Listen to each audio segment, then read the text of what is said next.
Ladies and gentlemen, thank you for joining Challenges and Opportunities in the Apparel Supply Chain. What lies ahead for the future of the industry with David Alpern, SVP Division Head, Ralsey Group. As a reminder, if you have any questions throughout the conversation, to please submit them using the Q&A button on the bottom of your screen. Here's your host, Deborah Weinswig, CEO and founder of Coresight Research. Thanks so much, Drew. Good morning, everyone. Thank you so much for joining us today for another amazing Coresight conversation. We're really excited to have David here with us today. I want to take a quick minute to highlight a great new report series at Coresight entitled Reimagine Retail. We've had 2 reports already published, including one on gamification, another on leveraging social media. We also had an in-depth report yesterday, a deep dive on live streaming, which of course is very much of the moment. You know, this year, unlike any other, we have been providing answers to questions that have never been asked before, as this environment remains incredibly dynamic. We're able to do this as a result of your support. I want to thank you all for joining us today, especially David, who serves as SVP and Division Head for Ralsey Group, a division of Cobalt Fashion, which is under the Fun Group umbrella. He has held roles of continuing importance at Ralsey, and who is the premium importer of private label knitwear in the United States. Ralsey combines its extensive sourcing and manufacturing expertise, which we'll hear both about today, with unparalleled knitwear design innovation to deliver mass market retailers best-in-class knitwear solutions. David began his distinguished career at HMS Productions. So with that, David, thank you so much. Thanks, Deborah. Thanks for having me. So since we're talking about knitwear today, we're talking about the future of supply chain. You know, you and I were talking earlier about, you know, how we're both changing our, you know, kind of in-person meetings. How are we thinking about, you know, kind of back to school and holiday right now as it relates to knitwear? And how have your interactions with your clients changed to kind of get us this far? Well, we're feeling very positive about knitwear, actually. I think it aligns a lot with what's happening in terms of the how COVID has changed the work from home culture. It has changed people even living and going to school at home.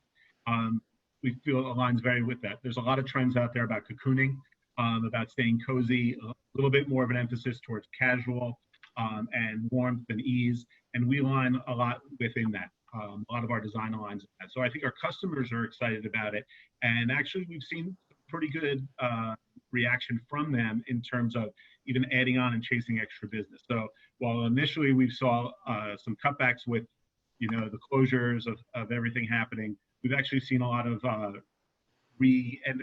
chasing product as we head into the season. And as we're obviously seeing a very unique back to school season with many parents and students not knowing if they'll be in a physical classroom or a virtual one or some combination of the two, what are you seeing in terms of any change in the cadence of the back to school season? Well, we think that it's going to be, you know, right now for back to school, if we're like thinking of the traditional school children, I think that they're shopping very well. I mean, it's kind of counterintuitive, but you know, all I'm hearing from a lot of our retailers is that fashion is actually selling very, very well. You know, they are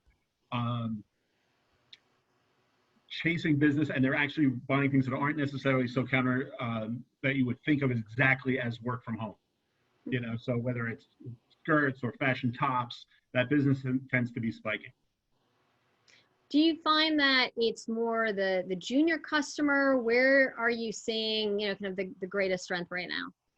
Junior customer is very, very strong right now. We're also hearing about strength in performance and lounge. And this kind of idea of comfy cozy, as we look to holiday, and you know, that's usually the time a lot of us think about sweaters.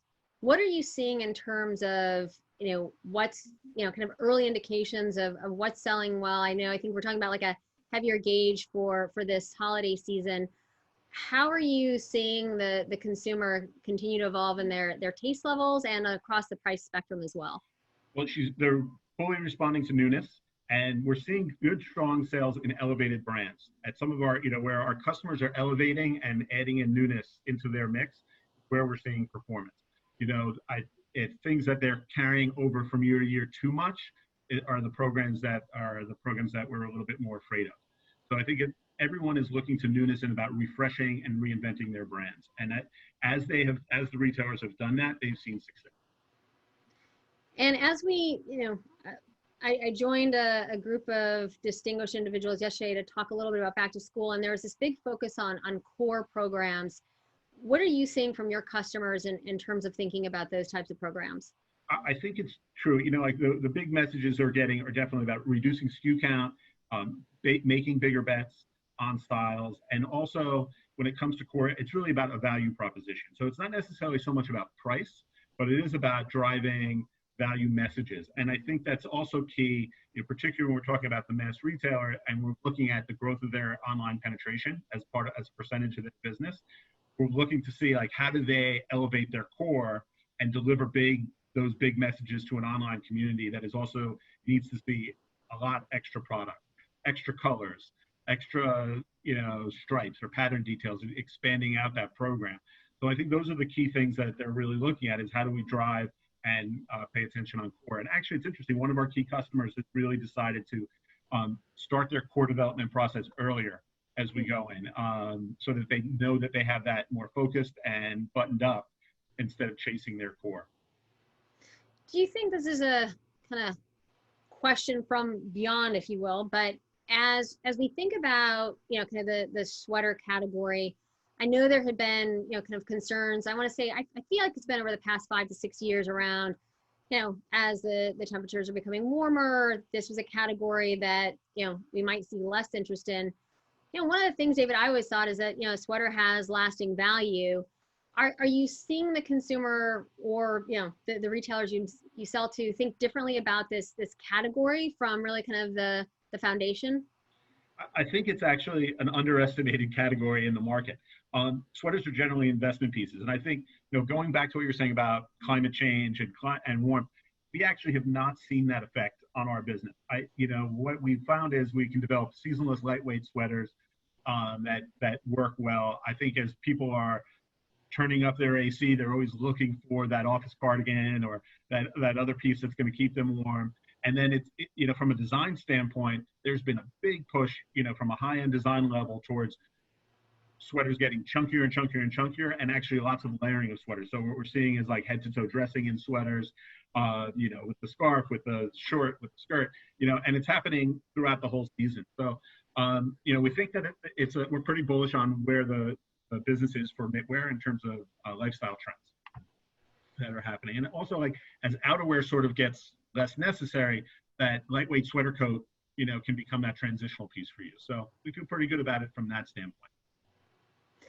As we think about, kind of, how this category is continuing to evolve, what's happening as it relates to yarn, technology around yarn? We've certainly been to some trade shows and seen some really interesting, kind of where if you're, hot, the sweater cools you down. What are you seeing and what's gaining traction? Well, the biggest traction that we're seeing is in actually sustainable raw materials. That's been the biggest area of growth for us. That's becoming like the key entry now. So pretty much whether it's fair trade cotton, recycled polys, those are the biggest innovations that are happening, and turning those recycled yarns into various textures. So we're not just getting like, when you think of a recycled yarn, you think you're going to get something that's stiff and boardy and not comfortable, but like taking all that technology and really delivering the normal expectation of fashion, but in recycled yarns. So that has been like the biggest push for us. Going forward, there's going to be a big push, we believe, into antibacterials. There's questions in terms of what we can get in terms of medical claims. I think that's going to be a big challenge, but we do think in terms of performance yarns and antibacterials is an opportunity to go forward as add value into our yarn offerings. So this is perfect timing that the poll results came out right as I was going to ask you this question around virtual design. We thank you for all those who participate in the poll. 56% are kind of moderately comfortable with virtual design and development. And then, let's call it 38% or, the bulk of the rest are extremely. What are you seeing in terms of the interest in virtual design development, especially as we're kind of in this new world for now? Customers are pushing us extremely hard on virtual design. And it's something that we've actually taken a step to try to preempt that. Like we really, at Cobalt, it is a major source of innovation for us and investment. We really believe that that is the future. We see innovations there in terms of texture and the ability to present an item that is a virtual sample that is almost as good as a real one. Now, in our environment where yarn is really, really important and that tactile feel of the sweater, that's something that we'll never be able to do. You know, I mean, on the decision tree for a customer, softness and hand feel is very high when it comes to a sweater. But what we're looking at, though, in terms of the appearance, ability and the ability to, you know, show fit and drape, that has increased a lot. And we're very excited about it. We see tremendous advantages in terms of sample reduction and efficiency that will apply and help the customers on a cost basis in a strong way. So we're very bullish about it. There's some challenges. I mean, we've been talking about them. Challenges in virtually presenting. You know, how do you present a product that is so tactile online and in an effective way? So that's sort of where our business is shifting a lot. We're going a lot into, you know, we have to have a certain type of production value. You know, we're almost back in the TV business, opposed to in the schmata business. You know, so it's a little bit of a hybrid happening here that we're going to have to develop and work on as we go forward. So that's some of the challenges that we see with it, but we feel pretty strongly about where it's going. And then, David, as you're doing these presentations to customers, how are the questions changing with, you know, this virtual environment and with, you know, with which you're presenting? I think the biggest thing is focus. You know, you can't present the same amount of ideas in a virtual meeting that you can present in an in-person meeting. So in a way, it's actually an opportunity for us. It's driving us to be more focused and really, like, you know, a customer would always say, what's your top 5? And we would show them 10. And we'd break it up a little bit, you know, and get to that side of it. But we really have to be top 3, you know, and like really have to drive home our messages, because they don't have the ability to absorb in that kind of environment, like what they would previously, you know. And it's you have to keep their attention focused, because you know, they're all spread out now. They're all remote. You know, they're not right directly in front of you. You can't have the side conversation that you used to have in a meeting with them. To kind of like, oh, I pulled this out for you. Like, how you do all those things is changing. So that's focus is the key for us. As you know, I mean, I don't think there's been any year that I've heard more about supply chain than 2020.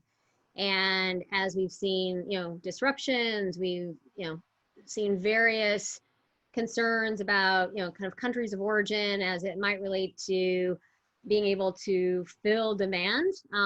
And where are we on the spectrum in terms of concerns over supply chain, and how are you addressing retailers' concerns for holiday 20? You know, right now, this is definitely one of our biggest concerns. So with the appearance of the tariffs last year, we're heavily invested in China as a division. Corporately, Cobalt has a broader investment in Bangladesh and Cambodia, you know, so we've been diversifying corporately, but our division tends to be very heavily based in China because of certain values that we are able to extract out of the supply chain. And I think with the increase of tariffs was scary. We sort of dodged that bullet, and we're able to manage the level that we're at now. But with all the geopolitical issues that are happening between the U.S. and China right now, that's the biggest concern. So we're looking to diversify and expand our supply chain base, but there's a cost issue there. You know, China really has proven to be very valuable in this COVID situation, because while they were experienced at first and it looked like it could get out of control, they also controlled it very, very well. And their production has not really, our production has not fallen off. Most of the delays happen in a business that would affect second quarter, which is really not a sweater business. So we really have not been affected by it from a production standpoint. And China has proven its strength and its ability to deliver, particularly as most of the yarns are really sweater-based and most of the machinery is really China-based. So we feel very strongly about China, but we're very concerned about the geopolitical issues, and that's forcing us to do an uncomfortable diversification that, you know, into higher risk zones. I mean, clearly the countries that don't have the infrastructure are feeling the pain of COVID a lot more than we do. Those are exactly many of the conversations that we've had. Is once you're diversifying right now out of China, just, you know, with the virus and everything, there are a lot of concerns about, you know, the ability to actually, kind of meet some of these deadlines and these targets just in terms of quantity and quality.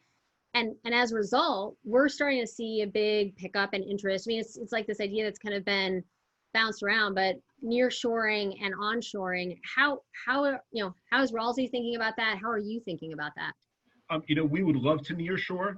The issue for sweaters and nearshoring has just been the linking machines. So we're a pretty unique production process, and linking machines and linking expertise is not something that exists in the United States or even in Central America. So that has been a big challenge for us. And you can't really cut and sew the finishing. The quality is not the same on a domestic made sweater as on a fully fashion linked sweater. So the challenge is we feel there's better opportunities outside in Southeast Asia that we can take advantage of there, but it's going to be a slow road.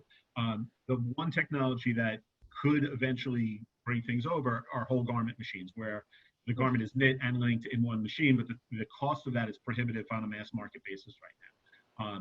You're seeing it on the high end, and you're seeing some interesting small offshoots happening in the U.S. With whole garment, and we have a big whole garment operation overseas. Cobalt does on one of our higher end divisions, which is we think is going to help out higher end retailers. We can be competitive on it.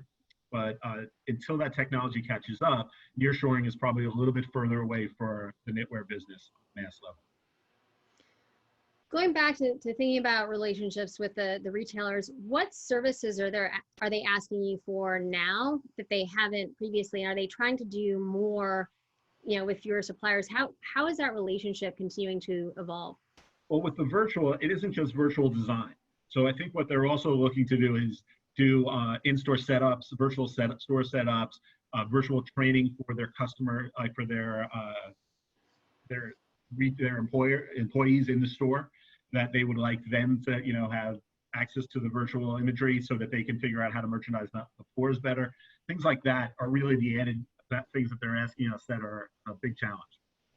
But we're up to the task. We're starting to take that on.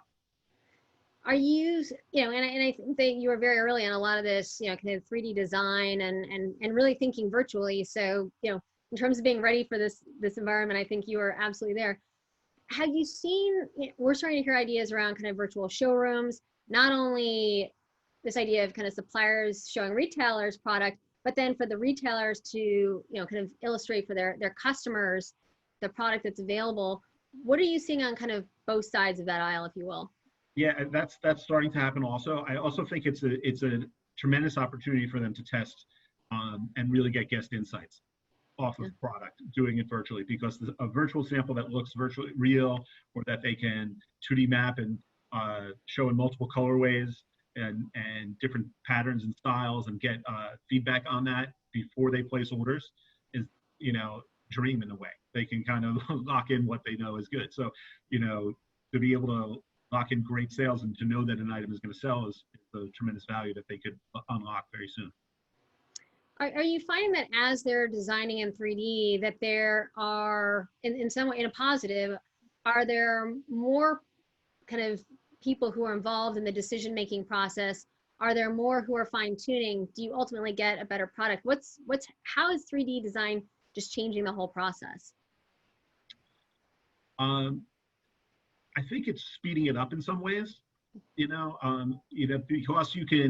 it can speed the decision-making up process a lot faster. You can see an iteration of something, particularly a pattern, particularly color, much quicker. It may take hours for the digital artist to do it, but it doesn't take days to make the sample. There's no shipping transit. So it can really improve your speed to market decisions if you can eliminate a lot of the process and cut and reduce the sample making speed time.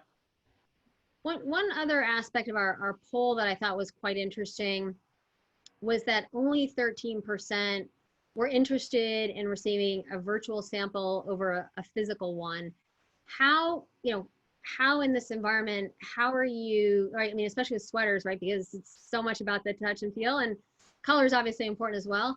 How are you enabling these physical, if you will, kind of deliveries of samples, and how is that changing the process overall? Well, I think what we need is, you can't separate the physical from the virtual totally yet. There is definitely a level of uncomfortability, I guess you would say, discomfort with it. But I do think it's going to get improved as they go. And like what we really sort of need is a retailer to step out and sort of test the concept and say, like, what if we didn't look at it at all? Would it be a total disaster? And I don't think it would. I think, we can fit on the garments. I think you would have an understanding of yarn and fabric up front. And if you have like a vendor that has the expertise and the knowledge about fitting and draping and what's going to execute, you can pull off a digital sample line, and it would be very interesting to see how it would work out. But I think it's possible. I think we're just going to have to get to that point where the customer becomes more and more comfortable with it, and it's really a trust factor in your vendor, because your vendor has to, that's where it's like the survival of the fittest is going to happen in terms of vendors right now. It's very tough market to entry, particularly on a large scale mass market private label area where, the cost of entry is very high and the experience needs to be there. So I think that those who can position themselves and gain that trust and have those long-term relationships will be able to make a virtual design work out much faster. And what's happening is with work from home, they have to make these decisions virtually. They all can't be in the room anymore. They have to, there's a level of trust that has to happen. I mean, we used to talk about, like, they used to have like a trust circle where everybody kind of got together and made a decision together. They can't do it the same way. They're really going to have to trust the one person who's seen the physical sample, because you just can't pass it around. Like, their offices aren't open. So for the next few months, it's going to be an interesting test to the retailer to how much they can, get comfortable with that fact.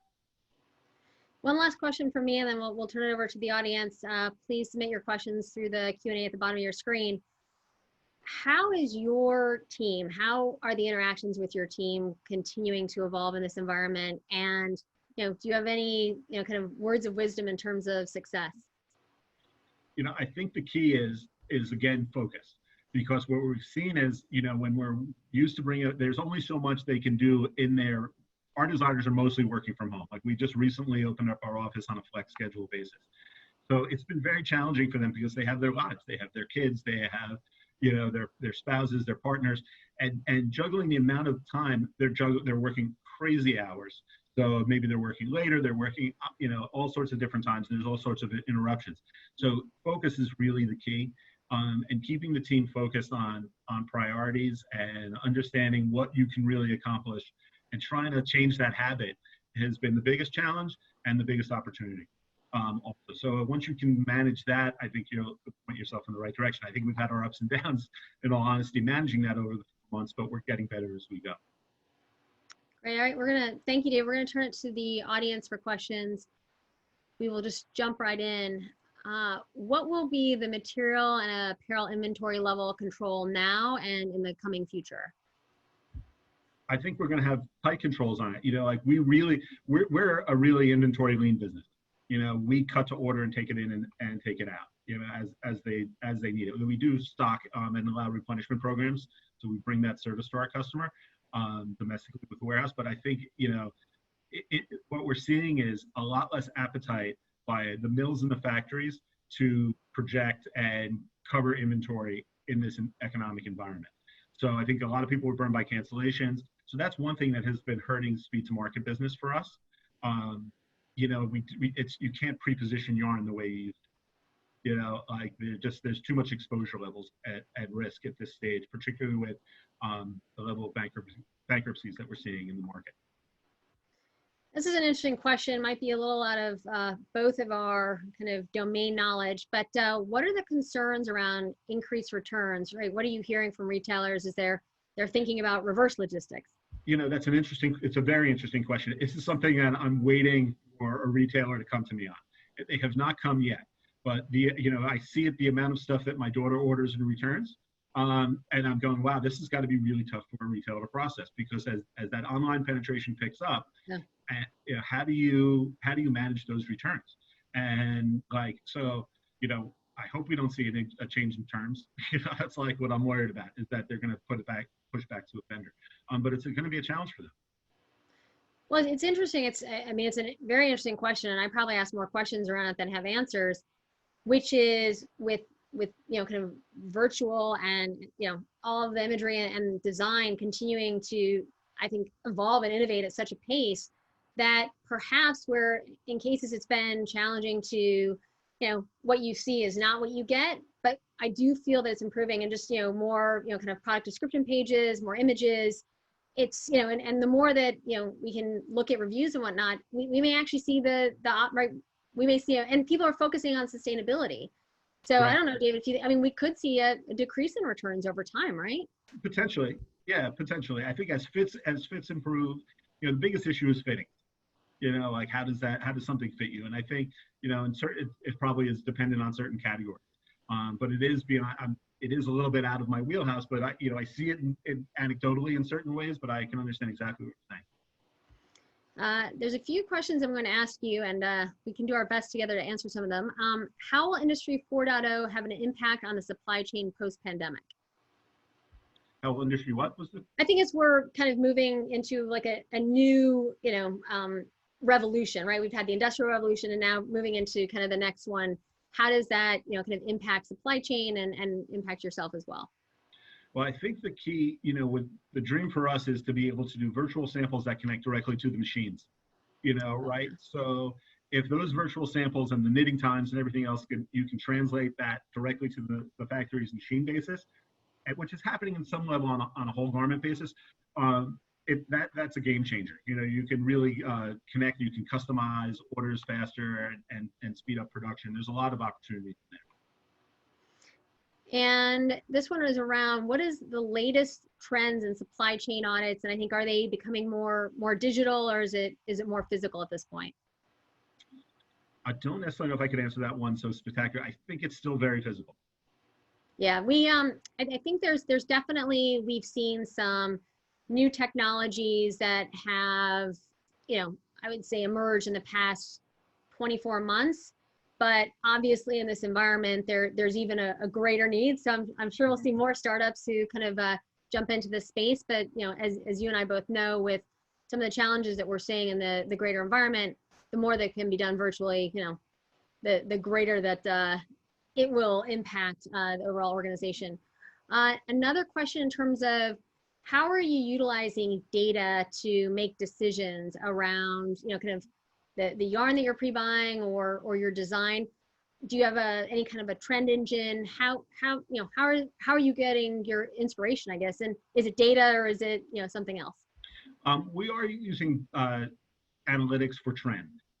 You know, we have a couple of proprietary things that we do use analytics for trend that help make some of those decisions.